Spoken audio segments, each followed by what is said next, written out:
خدا کے زندہ اور پاک کلام میں سے متی کی انجیل 17 باب۔ یسوع کی صورت کا بدل جانا۔ 6 دن کے بعد یسوع نے پطرس اور یعقوب اور اس کے بھائی یوحنا کو ہمراہ لیا اور انہیں ایک اونچے پہاڑ پر الگ لے گیا، اور ان کے سامنے اس کی صورت بدل گئی، اور اس کا چہرہ سورج کی مانند چمکا، اور اس کی پوشاک نور کی مانند سفید ہو گئی۔ اور دیکھو، موسیٰ اور ایلیا اس کے ساتھ باتیں کرتے ہوئے انہیں دکھائی دیے۔ پطرس نے یسوع سے کہا، اے خداوند، ہمارا یہاں رہنا اچھا ہے۔ مرضی ہو تو میں یہاں 3 ڈیرے بناؤں، ایک تیرے لیے، ایک موسیٰ کے لیے اور ایک ایلیا کے لیے۔ وہ یہ کہہ ہی رہا تھا کہ دیکھو، ایک نورانی بادل نے ان پر سایہ کر لیا، اور اس بادل میں سے آواز آئی کہ یہ میرا پیارا بیٹا ہے، جس سے میں خوش ہوں، اس کی سنو۔ شاگرد یہ سن کر منہ کے بل گرے اور بہت ڈر گئے۔ یسوع نے پاس آ کر انہیں چھوا اور کہا، اٹھو، ڈرو مت۔ جب انہوں نے اپنی آنکھیں اٹھائیں تو یسوع کے سوا اور کسی کو نہ دیکھا۔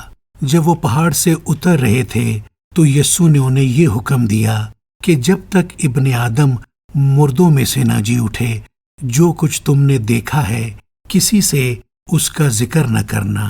شاگردوں نے اس سے پوچھا کہ پھر فقی کیوں کہتے ہیں کہ ایلیا کا پہلے آنا ضرور ہے؟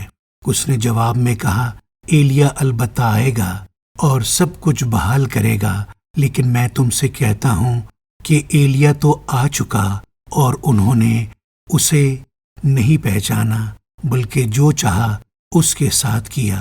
اسی طرح ابن آدم بھی ان کے ہاتھ سے دکھ اٹھائے گا۔ تب شاگرد سمجھ گئے کہ اس نے ان سے یوحنا بپتسمہ دینے والے کی بابت کہا ہے۔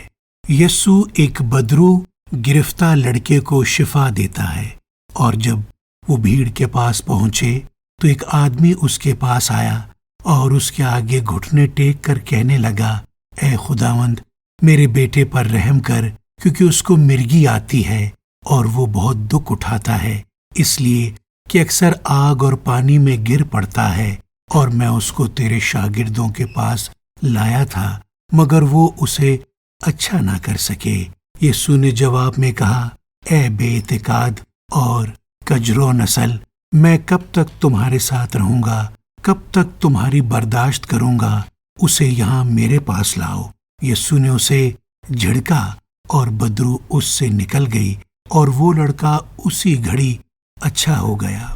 تب شاگردوں نے یسوع کے پاس آ کر خلوت میں کہا، ہم اس کو کیوں نہ نکال سکے؟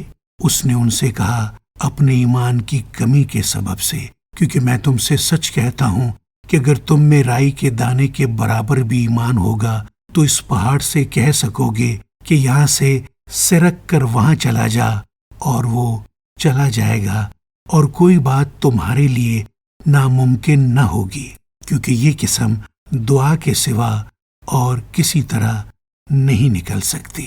یسوع دوبارہ اپنی موت کی بات کرتا ہے، اور جب وہ گلیل میں ٹھہرے ہوئے تھے، یسوع نے ان سے کہا، ابن آدم آدمیوں کے حوالہ کیا جائے گا، اور وہ اسے قتل کریں گے، اور وہ تیسرے دن زندہ کیا جائے گا۔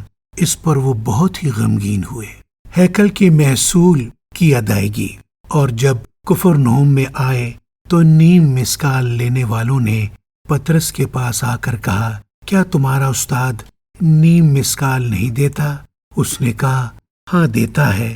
اور جب وہ گھر میں آیا تو یسوع نے اس کے بولنے سے پہلے ہی کہا، اے شمعون، تو کیا سمجھتا ہے دنیا کے بادشاہ کن سے محصول یا جزیہ لیتے ہیں، اپنے بیٹوں سے یا غیروں سے؟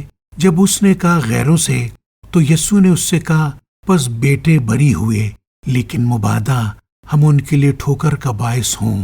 تو جھیل پر جا کر بنسی ڈال، اور جو مچھلی پہلے نکلے اسے لے، اور جب تو اس کا منہ کھولے گا تو ایک مسکال پائے گا، وہ لے کر میرے اور اپنے لیے انہیں دے۔ آمین۔